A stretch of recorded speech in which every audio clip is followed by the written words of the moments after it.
Hi everybody, I trust you all having a good day. My name is John. I'm a subsea and geotechnical engineer. Our topic today will be on mooring chain survey and inspection. How do we inspect mooring chains considering the fact that they are embedded in deep waters and ocean? I have chosen this topic today for the benefit of geotechnical engineers who have just graduated and perhaps haven't got the opportunity to experience a real life inspection campaign. This topic promises to be very engaging and interesting, so I will oblige you all to sit tight and listen. I will try to explain all the technical aspects of this topic as much as I can for better understanding. Okay, let's crack on to the business of the day. What are mooring chains? Mooring chains are basically lines or connections that connect the anchor, which is on the seafloor, to the floating structure. Every country, every region has regulation. Here in Australia, we are obliged to inspect our mooring chains, at least the shackles, once in 2 years. At least every 2 years, you need to inspect, just to ensure that the safety of your crew on top side are secured.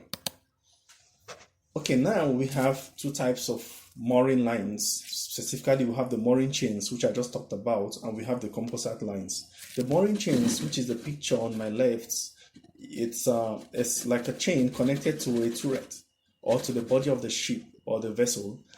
The composite lines or fiber ropes, which are light compared to the chains, are mostly used in deep waters. For the benefit of this presentation, I will be talking about the mooring chains, and I'll be making my references to FPSOs as an example of offshore platforms.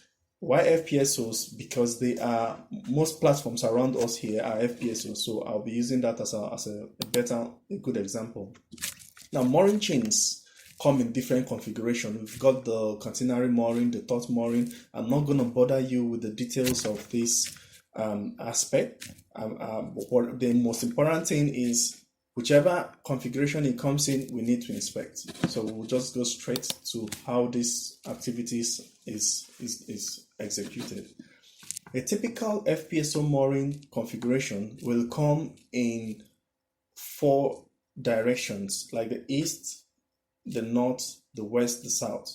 So from the picture, you can see we've got about 3 mooring chains in each direction, trying to hold the vessel in place. For example, the one on the picture, we've got 12 mooring chains, 3 in each direction, totally about 10 kilometers of chains to be inspected, which is a big deal. Okay, we've also got examples of FPSOs, like I said.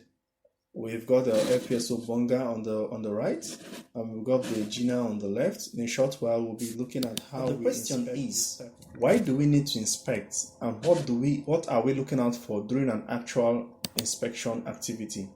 Now, during inspection, we look out for corrosion, wear, tear, cyclic loads, fatigue on the chain, cracks, crack propagations, broken walls, any deformity that was not originally on the chain. This is the features that we are looking out for. We also perform inspection down to the anchor on the seabed.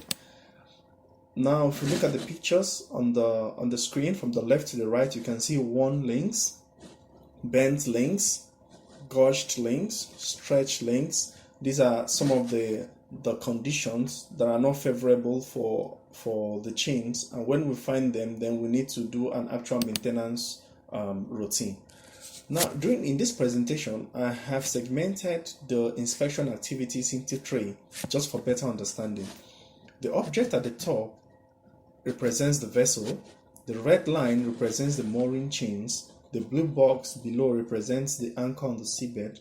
As you can see, I have segmented the line into 3, from the connection point at the top to the seawater level is what I call the splash zone, and I call that the phase 1 inspection activity. Now, from the splash zone, which is the seawater level, down to the seabed is what I call the main body or phase 2 inspection. Now, what I call the touchdown point is where the chain touches the seafloor. So I call that the touchdown point, and goes roughly horizontally to the anchor, which is the horizontal distance, or TD, we call the phase 3 inspection. So we are going to conduct an inspection activity based on these three distinct campaigns. Now let's look at this, the work phase description. The phase 1, which is the splash zone. This work activity includes the portion of the mooring lines connecting from the connection point to the splash zone. We usually use certified rope access riggers to perform this job. The reason is this: the mooring chain is not in the water, it's hanging outside on the air between the... Okay guys, let's talk about the actual work description. All activities outside the water will be performed by certified rope access riggers, while all activities inside the water will be performed by divers and a world-class ROV. Okay, let's take a look at what a rigger looks like and what an ROV looks like. If we look at the picture from the left to the right, this picture here, it's a diver. The one below is an ROV, a world-class ROV, which is controlled from the top side by an ROV pilot. And the one on top by the right is a rigger performing the job of an inspection. So all activities from the top side of the mooring line down to the seawater level will be performed by certified rope access riggers, while everything beneath that down to the seabed will be performed by divers and an ROV. Now let's look at the actual work procedure, how this job is going to be done. The first thing we do offshore is we'll do an as-found survey. An as-found survey can be seen like a site visit, like a first documentary of what is obtainable. So during the as-found survey, we don't do any inspection, we don't do any maintenance, we just go to see what is happening. So we equip the diver or an ROV with a camera to get us a camera log of all that has happened. The condition of the chain, how dirty is the chain, the extent of marine growth on the chain, the catenary of the mooring line, the line dimensions, any specific damage that has happened. That is what we call an as found survey. We just go to take a look. We come back to the assembly point. Then we have a map, a plan of what we are going to do. Now, after the as found survey, the next thing we do is the preparation.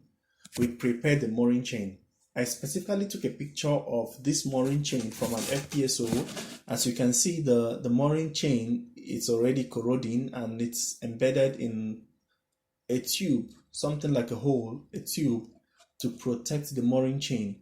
So during the actual inspection, there is no way we could inspect this chain with the tube in place. So we need to remove. Now, all activities that requires exposing the mooring chain is what we classify as preparation. So during the preparation aspect of the work procedure, we remove or we expose the mooring chain in order to perform an actual inspection, a comprehensive inspection activity. Now, another important work procedure is the cleaning. This sometimes could be very hectic depending on the conditions of the chain. Marine growth must be cleaned for accessibility. Now, we have different tools for cleaning. You can find them in the market. We have metal scrapers, wire brushes, pressure jets, flexi clean, different types of tools you can find. We'll probably talk about it later on in this presentation. Then we have the actual, I'm going to explain the levels of cleaning. We have the level 1 cleaning, the level 2 cleaning, the level 3 cleaning. You don't necessarily need to do a level 3 cleaning in all mooring chain. The level of cleaning actually depends on the nature and how dirty the mooring chain is.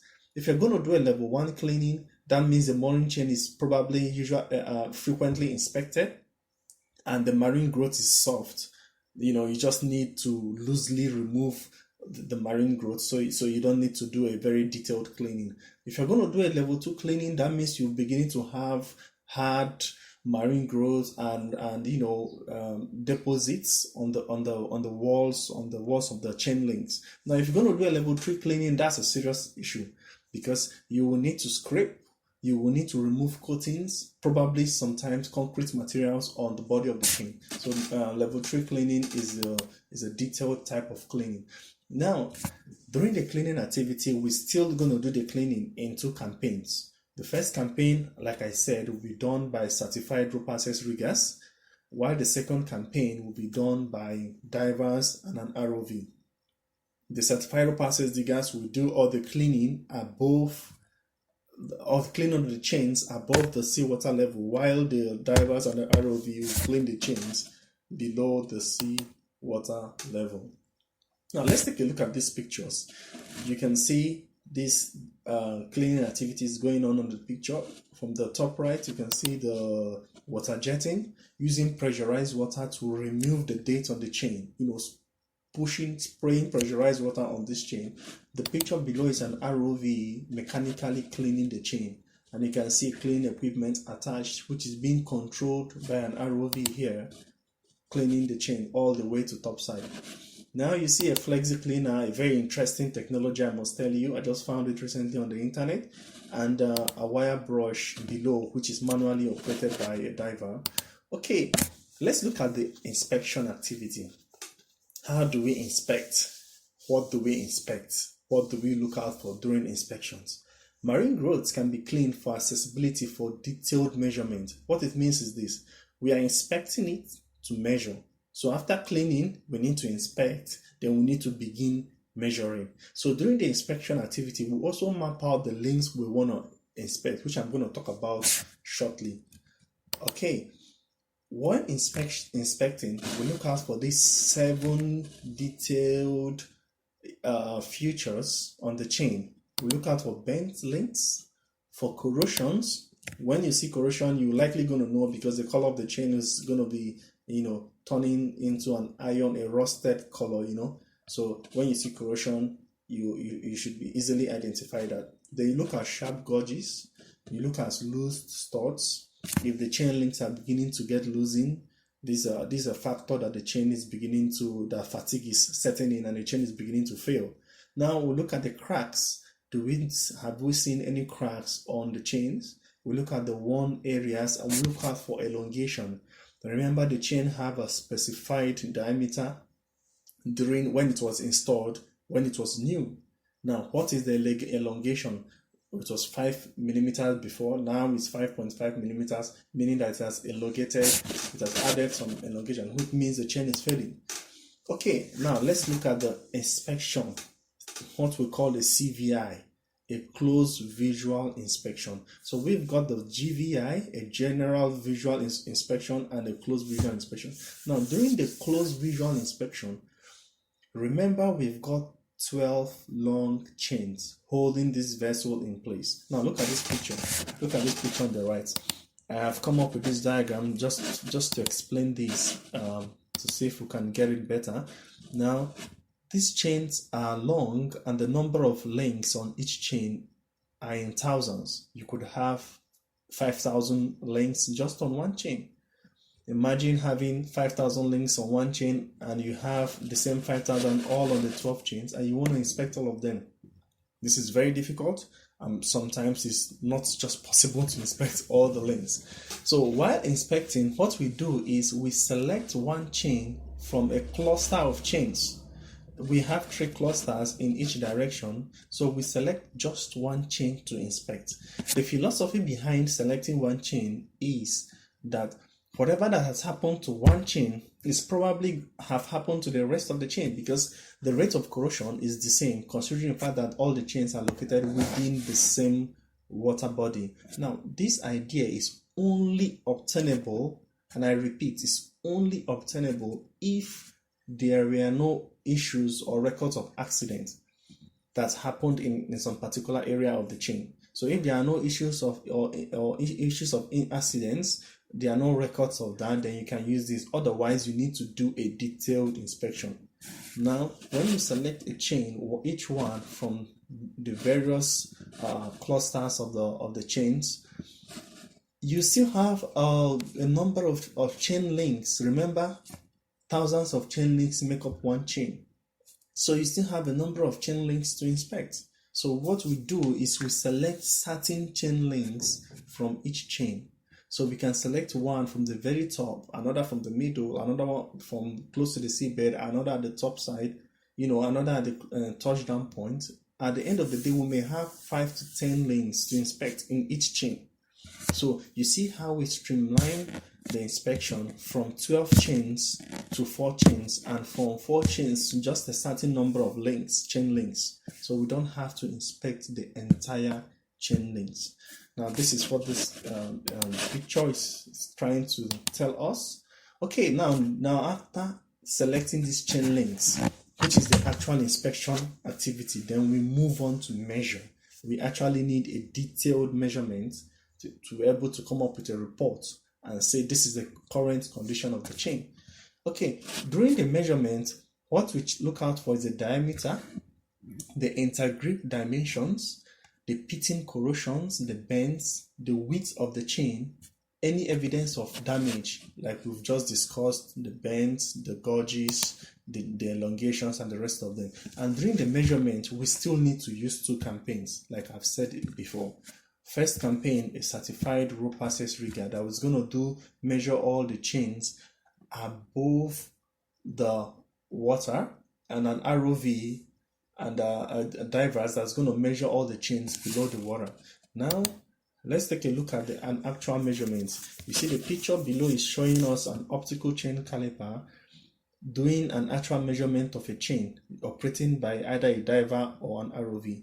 Now the caliper is measuring the chain links, recording all defects of the chain links, measuring the grip by this side, and it's being fitted with a floodlight for a visual assessment from top side. So you see what is happening down on the chain links from your screen from the pilot screen on the top side.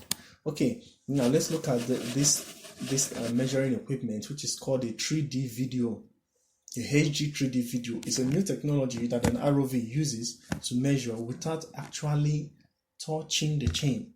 So it has a 3D footage of the chain, and it analyzes the geometry and the condition of the chain and measures it automatically and sends the result to topside. It's a very good technology and a very fast one indeed, although the price is more costly compared to the optical chain measurement style. So you see the pros and the cons. The optical caliper is quite fast, accurate, visual records, requires cleaning as well, but the 3D modeling, like I've said, it takes a longer it may sometimes take a longer time depending on the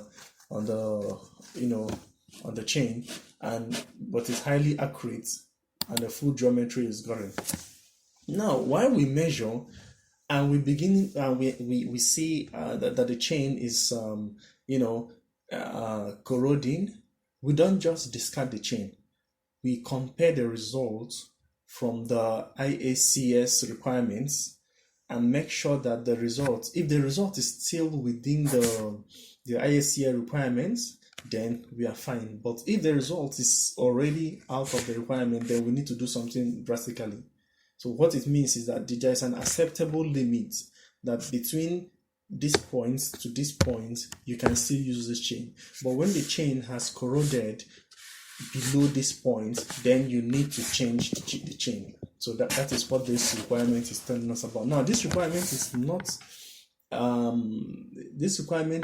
the same for all all regions. Every region have their own requirements, so you need to look at what is obtainable within your region to perform your inspection activity. Now we have the anchor inspection. Remember, the chain is held in place on the seabed by an anchor. So to perform a holistic inspection, you need to inspect the anchor as well. So while inspecting the anchor, you need to check the shackles, the crown, the flukes of the anchor to make sure that there is no crack. So you need to inspect these anchors properly. Now, after inspecting the anchor, you can confidently say that the mooring chain inspection has been completed. I know that there are particular differences in types of mooring chain, and this presentation may not have covered all those differences. So I've put my contact here.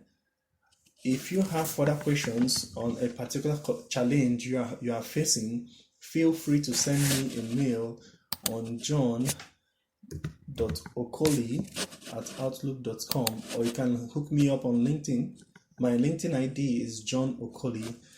Do have a wonderful day, and I hope you enjoyed the presentation. Thank you very much.